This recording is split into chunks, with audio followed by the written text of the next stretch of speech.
Hello all. Today I'm discussing about MN Roy, which is a syllabus topic in UPSC. Typically, a student might have read Shubhra Ranjan ma'am's notes or might have read other notes also. But the Roy's concept is little tricky to understand because of the materials or the resources available on it, and also lack of uh, student research on the topic. I mean, just by reading at the notes, one can definitely look at some of the timelines and then basic understanding. But reading such notes, it is very difficult to retain the information for a long time because his ideology, the Royce ideology, overlaps with sometimes a Gandhian ideology. Like it looks so when you read from the, especially the concepts of humanism, uh, and then the minor details within the humanism. That is one thing, and then also the typical study material they do not offer the criticisms on the right. There was a UPSC question like critically analyze the Indian national movement from the radical humanist perspective. Uh, as far my study was concerned, I couldn't find any criticism on this, so I did a little bit of research. And also I watched one or other recorded sessions on from the YouTube. So here is my understanding, and also I would like to pinpoint where students actually try to miss uh, in while understanding the Roy. One thing we should know a brief timeline about the Roy. When did he start his activities?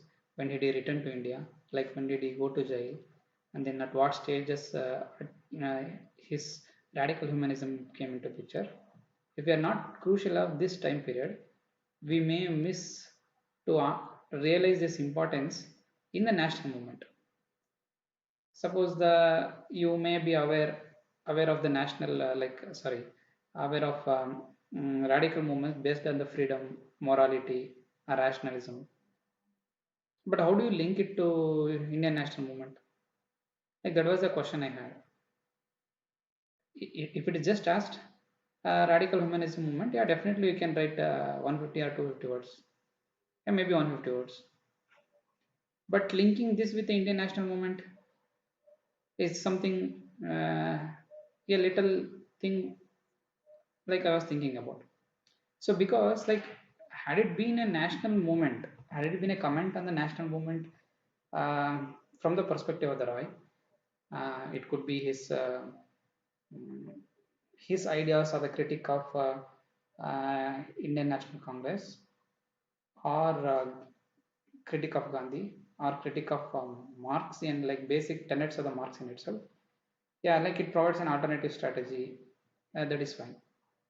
But when it is specifically asked about um, radical humanist perspective, like what is that utility?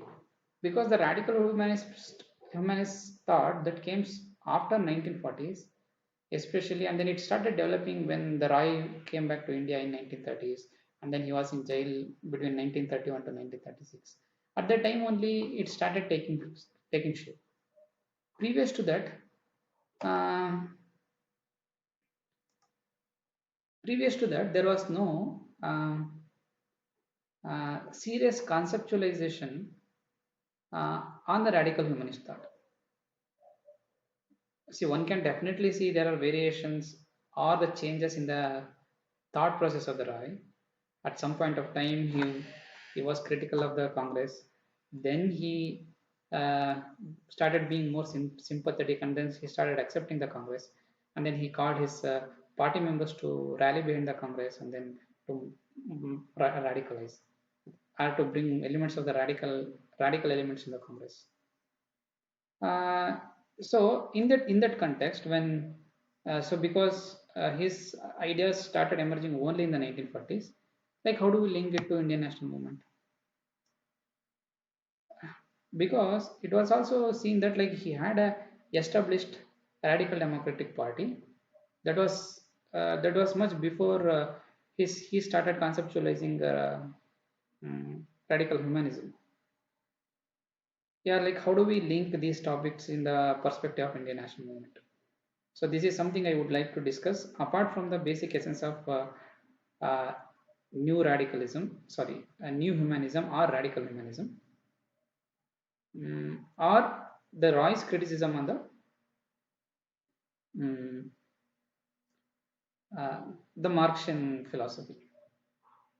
Like I could brainstorm some of the points based on my study, which were actually not mentioned uh, in any of the textbooks. I just took some pointers and then I developed uh, based on the studies.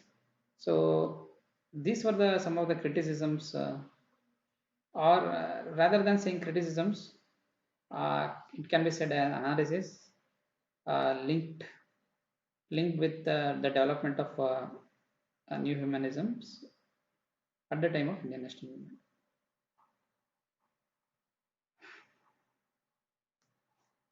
Like it said that India was about to, like India was becoming more and more serious with the uh, freedom struggle, especially with the Quit India movement. And whatever the philosophy Roy suggested, like those were very risky and those were very strange. The risky in the sense, if you look at his ideas of a partless democracy, mm, like it was difficult to accept because when the entire masses was rallying behind Indian National Congress, and they were when they were very serious on getting the freedom, and the Roy says that the freedom struggle should be a partless, then it was very difficult to understand at that moment. But the importance lies in understanding that Roy could evoke an alternate philosophy. Yeah, like he was, because he became complete critical of Marxism, Marxian philosophy only after 1940s. Like previously, he had accepted like the humanism or the humanistic principles within the Marxism, and also like he had his uh, like the appreciation and the rejections of the Congress. But post 1940s, very clearly he rejects both. So that clarity emerged only when he started uh, when he started floating the new humanism. So and then he had to fight both. He had to fight both ideologies. And then another critic on the Roy was like the dilemmas he brought within the Communist Party in getting the full confidence of the party workers, because he had established a radical democratic party. With the evolution of new humanism, like he started dissolving the party. He started floating the idea that this party is not at all needed, or in the sense that the way he tried to look at the party was a different thing. Like it is not the function of the party to gain political power, but rather to act as a philosopher, or to guide the other people to become an enlightened soul. So all these activities uh, definitely going to reduce the strength of the Marxian movement, right? Uh, I thought that this was one of the uh, major criticism, because like he became antagonist to the thing that he had established himself. Like even at the Indian context, mobilization of the workers and the peasants was very crucial, and then that was being done by uh, various unions. But when it was looked at as a sense of a guide and philosopher rather than as a party of power, then it was very strange for the group of people who were involved in the communist movement to accept this ideology. That was the one criticism I found. Then, yeah, Roy, he started distancing morality from the aspect of religion. The unlike Gandhi, like who always had associated morality with spiritualism, the Rai approach was completely different. But if you look at this, um, the things which were happening, the people were being mobilized really on the grounds of the religion. There was a demand for the partition, and then at the same time, like the Congress was trying hard for not to have a partition. And then in terms of the Indian diversity, the aspect of religion was crucial for day to day life. At this juncture, any idea which tries to separate morality from the religion was difficult for the mass to understand, and then it is difficult for the anyone to mobilize the people based on the non-religiousness. I think these factors also weakened the Marxian movement, like could not gather enough strengths even to fight the nationalist agenda of the Congress or any other party.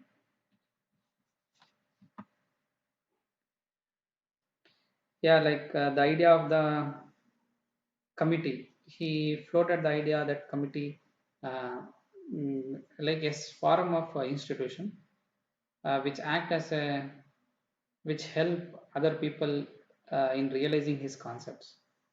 Mm, yeah, this happened mostly like these were they failed to emerge as a steering factor in the Indian freedom movement. Mm, like I also wrote that Roy stands tall in offering a vision of India. His socio-political reconstruction of independent India. So this was very important, and I think this is the most crucial part of radical humanism, uh, because the post 1940s, the only vision India had was to get a freedom and have a parliamentary democracy, and some of the elements of our preambles also started taking place: the liberty, equality, and justice. So, but the foundation on which these values should be based, should they be based on the values of the West, or something else, or something new? In the sense that though there was enough discussion on the freedom of a person, freedom in general, but uh, it was Roy who looked at freedom in a complete sense. Like there are similarities with the Gandhi also, because Gandhi also spoke of internal freedom, spiritually associated with freedom, party based on religion. But the critical highlight of the Roy was he was able to associate his conception of the freedom in a material sense. This material sense is not the utilitarian material sense, because the new freedom, or the sovereignty of the freedom, is his concept, which is more direct, which is more related to the general will of Rousseau, and it had levels, and also it is more near to mm, a direct democracy at many places. Uh, though this is somewhat linked to the individual freedom of the liberalism, uh, but this is not based on the freedom in a spiritual sense. This is a freedom in a materialistic sense, that he accepts that men are rational, and then there is a urge for the freedom, and then in the process the men gain the knowledge, and that leads to a better society. And if we critically analyze that, this is one challenge, uh, because it's very difficult to separate Marxian thought from the theories we had, from the theories of the Western political thought. Because see, if we take the freedom, we also see the liberal tendencies. The morality is also shared by Gandhi. The reasons, and then Renaissance, like they were shared between, they were shared with the Western philosophy. Like I also heard that like he was able to provide uh, mm, a complete alternative philosophy in the name of radical humanism. But only one distinction I see in the Roy thought, like which is not shared with other philosophies of the contemporary time, was like his morality based on material sense, in the sense that he tries to associate mm, his rationality is biological, like men are inherently natural, inherently rational because of the biology they had, which is somewhat distinct from the Gandhian phase, I mean Gandhian thoughts. But otherwise, um, yeah, like it is very difficult to understand or make it uh, a complete mm, a new philosophy, or a philosophy which can stand very distinct with respect to the philosophies of that time. Maybe I think I also need to study more and more about Roy, and then understand well much more into his principles of freedom or his conception of morality, etc. But if we have if we have spent some amount of time, these are the definite questions. Like, and then this is the general thing on the Indian philosophers. It's very difficult to um, identify a new strand in Indian philosophers. And like we see a completely new principles or the ideas coming out, like we see in the Rousseau, Locke, or Bentham. I do not see such things in the Indian political thinkers, like could be Jayaprakash Narayan or M.N. Roy. It could be Arvinda also. Yeah. So the challenge I had was to link, mm, was to see the new humanism and its role in the Indian national movement. Because when we say a typical role, the nationalist had a role. A nationalist party like Congress, they provided an alternative strategy to the Indian national movement. They mobilized the people. They did so many things. But when it comes to even when it comes to Dalit perspective, they had their strategies, their perception on Indian national movement. Like what is that they preferred? They preferred the untouchability to be removed first, rather than seeking the freedom. Or when it comes to a Marxist perspective, Marxist perspective, they consider that the Indian independence was fake, and then they were not ready to accept, and then they wanted a revolution to happen. Yeah, like there is some sort of definite theory which I can see, like post 1920s to 1947, um, in Dalit or the nationalist perspective, mm, or the Marxian perspective. The challenge that I had in understanding the Roy, so because he transformed from Marxist to a non-Marxist. Uh, so that was the one challenge. Like, and also when it comes to if we really want to look at the efficacy of new humanism with the national movement, because it came at the fag end of the national movement, and also it could offer only a vision, only a strategy. Uh, but apart from that, I don't think serious things happened on the ground, because of the lot of limitations it had, even because he had also dissolved his party. Um, yeah, so these were the like my observation on the MN Roy.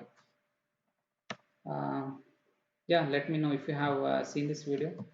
So let me know how do you think, uh, and then do you or in the sense that how do you critically look at um, the radical humanist strategy, uh, radical humanist perspective in Indian national movement.